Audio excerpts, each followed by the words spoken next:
May nga po, Negros. Ini ang Digicast Negros X. Ang nagapangunang napulo ka mga balita sa isla sa Negros ang amo ni Gadulong sa inyo. Updin ninyo kami via Facebook, YouTube, kag sa Digicast Channel 11. Kag sumubabatian mo kami live sa FM station nga 91.1 FMR Bacolod. Kag yari na ang top 10 nga mga balita sa Negros subong adlaw. Tiil kamot kag dalunggan sang tawo nga nasulod sa sako, ginbilin sa guwasang NBI Bacolod. Anong mga commercial establishment sa Bacolod City ginpasira bangod wala sa business permit. 72 anyos patay sa sunog sa Bago City. Clamping kag towing sa Bacolod hindi maguntat bisan may mapasaka pa sang kaso sunod sa kay Mayor Albi Benitez. Kag sa Good Vibes, modern kubo sa igad sang bye-bye for rent sa tripping ni Romain, kag nurse nga nagaulikid sa mga layaw nga ido kag kuring sa Paganihan. Inatanan sa Digicast Negros X. Sa number 10,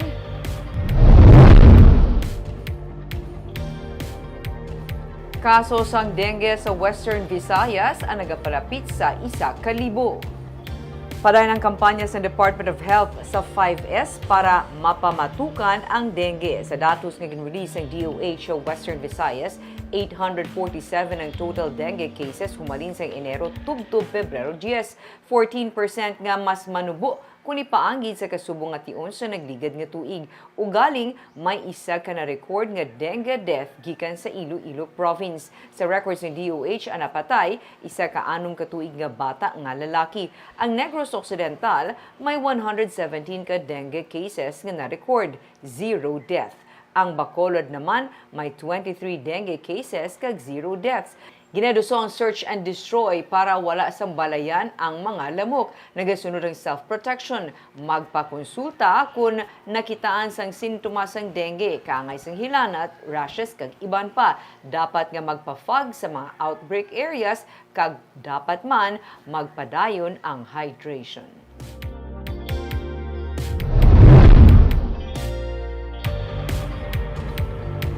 Sa number 9, NEPC nagahingyo sa bulig sa Bacolod LGU para matakdan sa kuryente ang mikapin sa 40,000 ka mga informal settler families. Target sa Negros Electric and Power Corporation nga mapasugaan ang malapit sa 60,000 ka mga pamalay sa tiun nga matagaan na sila sang prangkisa. Gani, nakigsugilano na ang pamunuan sang NEPC sa City Legal Office agud ihingyo kay Mayor Albi Benitez nga mabuligan sila sa pag-fast track sang application sa mga nagapatakod sa kuryente sa Bacolod. Sa record sang NEPC, may masobra sa 40,000 ka mga household kalaban ang diri mga informal settler family sa syudad ang wala sang kaugalingon nga kontador. Nagligad ka semana sa naprobahan sa third and final reading sang konseho ang franchise application sang NEPC. Di man, ang pabudlay na actually kay ang isa nagapangayo ang diri, kapangayo consent sang lot owner kon Oo, daw mo nang ginatula. Di wala. Pwede naman. actually amo na ang amon gi-discuss ang budlay man ta na idulaon ang consent sang lot owner kay budlay mo palin da squatter ay.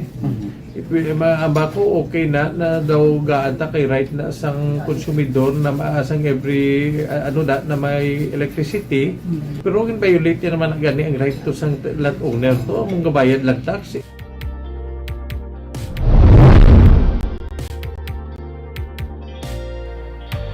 Sa number 8, mga mag-ulutod arestado sa checkpoint matapos makuhaan sa suspected shabu.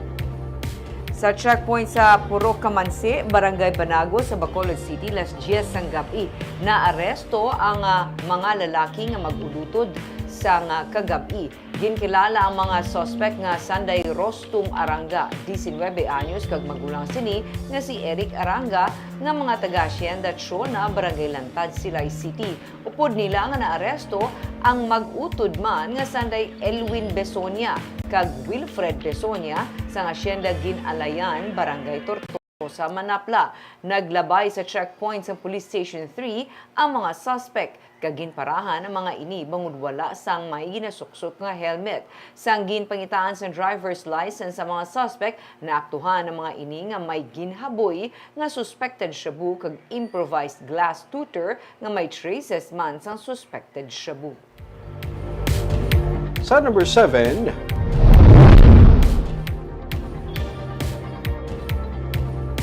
72 anyos nga senior citizen patay sa sunog sa Baguio City. Wala na makaluwas ang 72 anyos nga lola sa masunog ilang balay sa Purok Malipayon, barangay Bakong, sulod sa Baguio, Huwebas ang aga. May Alzheimer's disease ang biktima kag bedridden na.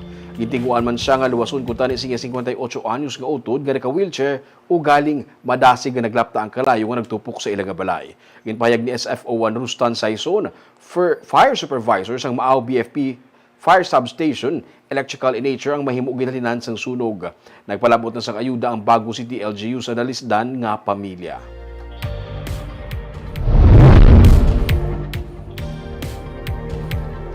Sa number 6, hindi maguntat ang syudad sa clamping kag towing sini bisan pa magapasaka sang kaso ang mga abogado matapos nga may na-tow kag na-clamp nga mga salakyan sa Guasang Hall of Justice.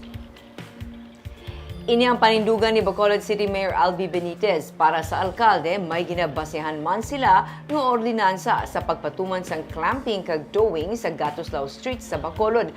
Kung magpasaka sang reklamo ang mga abogado, iya ini nga gina-welcome para naman kay Bacolod Traffic Authority Office Head Patrick Lacson, mas maayo gani para maklaruhan man ang issue suno sa iya. Nagapanindugan siya nga ang Gatuslaw Street ang yara sa idalom sa jurisdiction sang Bacolod City. Damlag pa ginsiling nga presidente sang Integrated Bar of the Philippines Negros Occidental Chapter nga si Attorney Jerry Liena, ilang ginatunan sa karon ang pagpasaka sang kaso batok sa syudad. Bawod may pending silang request nga tugutan sila sa pagpark sa among nga dalan. Suno pa sa iya, ginpakahuyan pa ang mga abogado sa natabo nga clamping kag towing.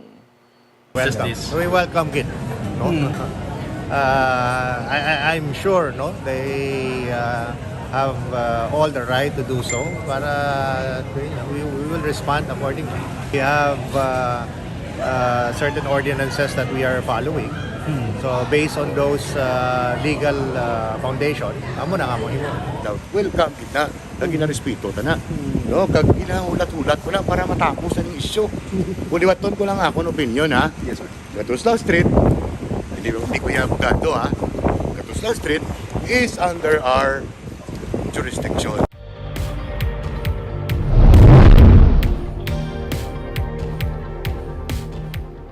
Sa number 5, dialogo sa tunga sa mga punong barangay, lokal nga panguluan sa Bacolod kag e-bike operators ang ipatigayon agud to ma-regulate ang pagbiyahe sa mga e-bike sa mga karsada sa Bacolod City. Yaring report. Ito lang niya, ang ako lang po sa barangay na ang ang malati. Kaya kami nagkakapituhan, kaya nakukulang namon, kaya sa mga katulig. Imagine ang multa sa e-bike, 200 ilabay na sa example. Nagpautwa si punong barangay Elmer Villanueva bagod masako ang dakpanay sa mga e-bike kag e-trike driver sa barangay 14. Ang iban kuno, yara man lang sa igad sang dalan naga-parking. Ginato dason ibis nga sawayon lang anay. Hindi pa kuno manami ang pamatasan nga ginapakita sa taga-Bitaw nga nagapang dakop. Amis duwa ang driver sa plastikad, kapong po siya askikad, pwede mo natin rin ang brand part, lumigod ang may pino kasabad siya mo. Kaya na mo sila, okay, di.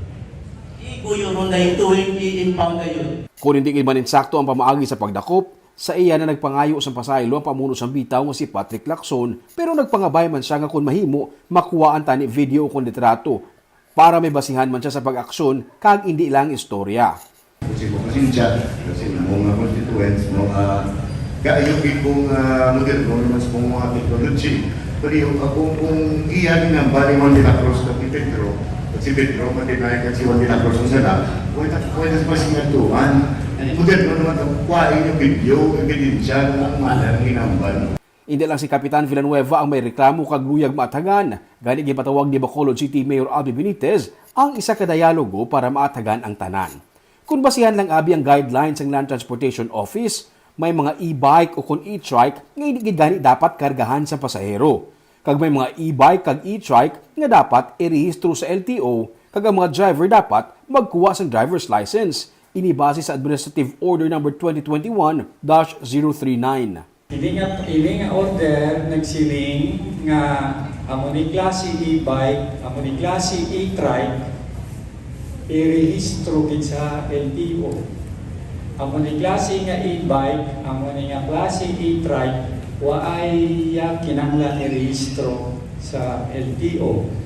Amo man ni klase nga e-bike, amo man ni klase nga e-trike, nga ang driver niya dapat may ara sa lisensya. Pero patag ni Mayor Benitez, wala pa sang ordinansa para sa pag-regulate sang e-bike ang Bacolod. Gani, kinahanglan na nga magpagwa sa konseho sang ordinansa para may baluan sang tanan kundi nagid balakutob ang mga e-bike ag e-trike. Ginkasugtan sa pagsinapol nga sa barangay road lang sila dapat kag kun may magkanadakpan ipahibaloon ang barangay. Antes niya ito, subong ini-transition niya, mapabalo sila sa barangay antes sila mag-tow sa inyong mga tricycle or e-trike. In other words, i-clear sa inyo. Okay? O ariyo, nag-violate. Wala driver, itilin na. No? Ito.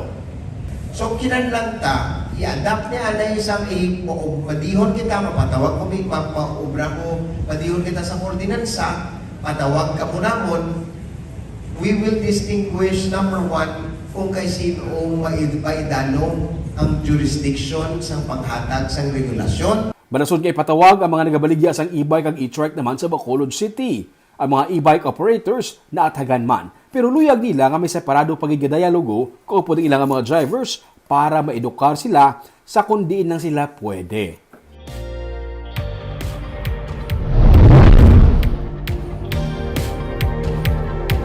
Sa number 4, sa Lunes na magapahamtang sang border checkpoints ang syudad sang Bago para sa mga baboy, pork, kag pork products. Suno kay Mayor Nicolas Yulo, magapahamtang sila sang border checkpoints sa Tabunan kag sa Talok. Ang ideal gid kun tani suno kay Yulo, ila nga i-check ang mga salakyan isa-isa, pero ini ang mangin mabudlay. Gani makita nga mga bukas na salakyan ang iga-check. Maga-monitor man sila sa mga markets para mapasiguro nga ang mga yara nga produkto ang ginatugutan lamang. Suno sa alkalde, sila ang nagasunod o kung magasunod sandig sa executive order nga ginpagwa ni Governor Eugenio Jose Lacson. Ang checkpoints ang igaman mismo sang personnel sang Bago. Suno kay Yulo, madamo man sila sadto sang nagkalamatay nga baboy pero wala sila sang kaso sang African swine fever. Makita mo na open ang usually mo na gina-flag down naton. May gasulod gani iban bisa nga imported nga ginatanaw kundi nalin.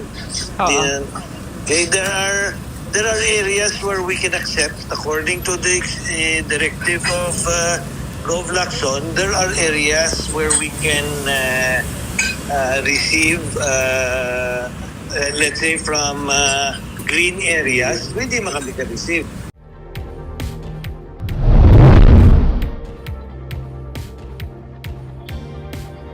Sa number 3, kadamuon siyang sunog na naglutad sa probinsya halos nag-triple na. Gani ang BFP ay nag-train sa mga estudyante, transport sector kag iban pagid para mapabakod pagid ang kampanya kontra sa sunog. May report si Nico Delfin. Humalin sang Enero, naglabot na sa 296 ang kadamuon sa nagluntad nga sunog sa pila ka mga banwa kag syudad sa probinsya sang Negros Occidental. Halos triple ang ginsaka siniko ni kumparar sa record sang Negros Occidental BFP nga may 99 ka fire incident sa pareho nga period. Samtang may raman sang 32 na ka mga fire incident ang na-record sa Bacolod BFP. Ginsiling ni Provincial Fire Marshal Fire Senior Superintendent Arnold Alba, kalabanan sang fire incident nagaluntad sa kampo sang Tubo kag grass fire. Masami resulta ini sang pagpanutod kag wala sa payan nga paghaboy sang sinde sang sigarilyo. Right now, because ang temperature is very, very high. Did you know na 40 degrees centigrade kakaamo diri ang sa Negros Occidental, specifically sa Western Visayas. So, part of the causes, ang number one cause is open flames sa farmland. Dugang pa ni Alba, nakaapekto man sa kadabuon sang fire incident ang tig-ilinit. Gani kabahin sang pagdumdum sang Fire Prevention Month. Karon nga bulan sang Marso, magapatigayon sang training seminar ang BFP upod sa mga senior high school katapos ang transport sector kag iban pa agud mapasanyog ang kampanya kontra sunog sa mga komunidad. This is a multi-sectoral approach for emergency responses. So it is mostly divided into 5 involvement programs, namely the BFP SHIP or the Senior High Involvement Program, wherein the target group are senior high school. Because we believe that they could be considered as a force multiplier. Because of the awareness, then probably most of the people would really be conscious as to their responsible as to their action. So this would be a factor that would eventually impact part of our approach of lowering the fire incident. Magluwa sa maging suguran nga motorcade sa pila ka mga banwa kag syudad, ang BFP ang magapatigayon man sang roadshow sa mga local government unit, exhibit kag mga competition sa mall, kag pati na Fire Olympics agod nga mapabaskog pa ang kampanya kontra sunog. Nico Delfin para sa Digicast Negros. Sa number 2,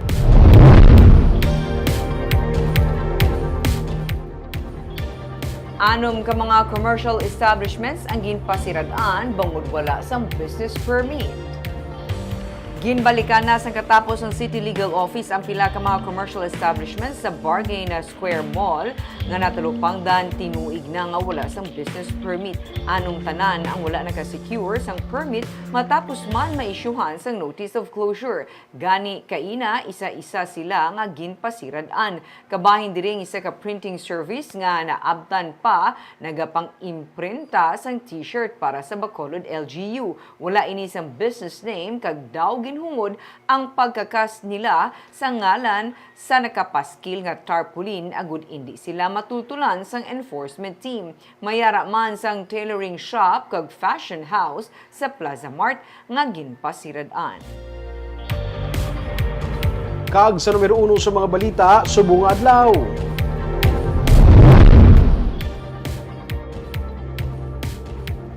Nagkalain-lain nga parte sang lawas ang tao nga nasunod sang sakwa nakitaan sa atubang sang NBI office sa Bacolod City kaina sang aga. Sa sunod sang sako, may ara sang note nga may ngalan sang NBI investigator nga ginaligar, protektor sang drug lord. May report si Barbara Mijares. Sa likod sang sininga salakyan man sang NBI nga nakapark sagwa sang talatapan nila, nakit-an sang suno sa pulis, job order worker nga na-assign sa NBI ang sako nga nagaunod sang nawala nga tiil nga nagalakip sang batiis. Nawala man nga kamot upod ang bilog nga butkon kag duha ka dulunggan sang tawo mga alas 5:45 kaina sang aga. Suno kay Police Captain Glenn Montaño, ang station commander sang Police Station 2, frozen ang mga body parts. May note sa paper bag. William De Arca, NBI protector ni Hans Lopez, drug lord. Si De Arca, special investigator sang NBI Bacolod. Kag karon ang nagaserbe nga team leader sang anti-illegal gambling operations sang ahensya. Suno kay Attorney Renwa Baldovino, sa 7 ka tuig nga nagserbe siya nga head sang NBI, wala siya sa may nabaton nga reklamo o kun impormasyon nga nagaangot kay De Arca sa illegal drugs operation. 2021 pagani ang ulihi nga anti-illegal drugs operation sang NBI. Diyan pa yung pangalan ng isang tao namin, member ng investigation team namin, who happens to be the team leader sa 2 recent anti-gambling operations. Gustong maybe to discredit him, i-discredit siya. At yung NBI Bacolod mismo, sa effort namin sa anti-gambling. Parang diversionary tactics, sir. Parang ganun. Yes, parang ida-divert yung attention from anti-gambling to agent or SI De Arca's alleged involvement sa drug. Na masasabi ko naman, I repeat na since 2017 when I assumed as the NBI head of Bacolod, wala pa kami na-receive na report whatsoever regarding Agent De Arca's involvement. Duha ka semana nagligad nag-operate ang NBI sa Isabong kag STL. Mahimo nga influential ang sa likod sing illegal gambling operation kag sa tunga sa natabo magapadayon ng NBI sa ila nga anti-illegal gambling operation. Na-report na nila sa regional office ang insidente. Yung security mismo sa premises. Oh yes, we will tighten it up, of course. What about the security in the Arca, sir? Pag-uusapan namin mamaya kung anong mabuti. Isa ka pagbanghangkat suno kay Mayor Albi Benitez ang natabo sa NBI. Sa mga yara sa likod sini, nagsala sila sa pagpili sang syudad nga buhatan sini. Muna ang aton nga agency involved for investigation, let them do their job. I-call ko man ang attention nila nga maya muna. Kagada sa ila. So meaning daw gina-challenge nila ang NBI. Mayor, what is your message sa nagbilin sini or sa nagubra sini? Well, they chose the wrong city. Ini-katlo na nga insidente sa pagbilin sang body parts sa syudad sang Bacolod. Samtang, gindala na ang body parts nga nakitaan kaina sa punerarya para sa examination kag nagakaigo nga disposition.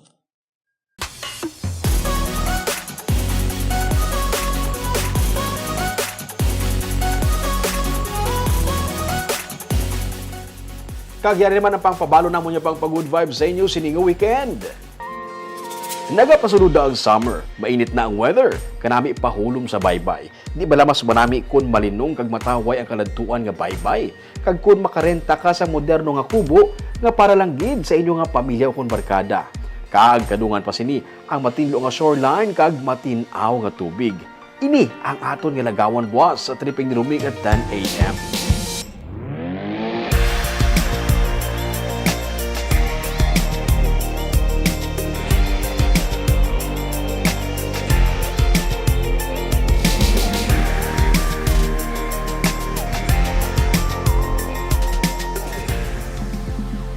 Nurse abroad, nagaulikid sa mga layaw nga indo kag kuring sa Bacolod upod sa mga animal welfare organization, ginatinguan nila nga maluwas ang mga strays sa epekto sa tig-ilinit. Ato naman sa kinalahon sa bagangihan sa Sunday. Babambal nila si Ivan, dream nila magka-beach house, di ba? Ari naman yung beach house po, at least di mo malabot na makarenta ka lang sa balay sa bye-bye. Kag daw ka, pang-amo na gini nga panyempo, yaming no, magpaliwaliwan. Pangpabahibay na gud sa dagat. Sa kainit. Kaagam ito mga balita sa Negros Subungan Lao. Kay man sa panahon karon importante may ihibalo ka sa nagakatabo sa imo nga palibot. Pero dapat balanse kag eksakto mga impormasyon. Padayon kami nga magapangalagad sa Negrosanon. Ako si Barbara Mijares. Tubtub sa Lunes, ako naman si Romeo Subaldo. Happy weekend.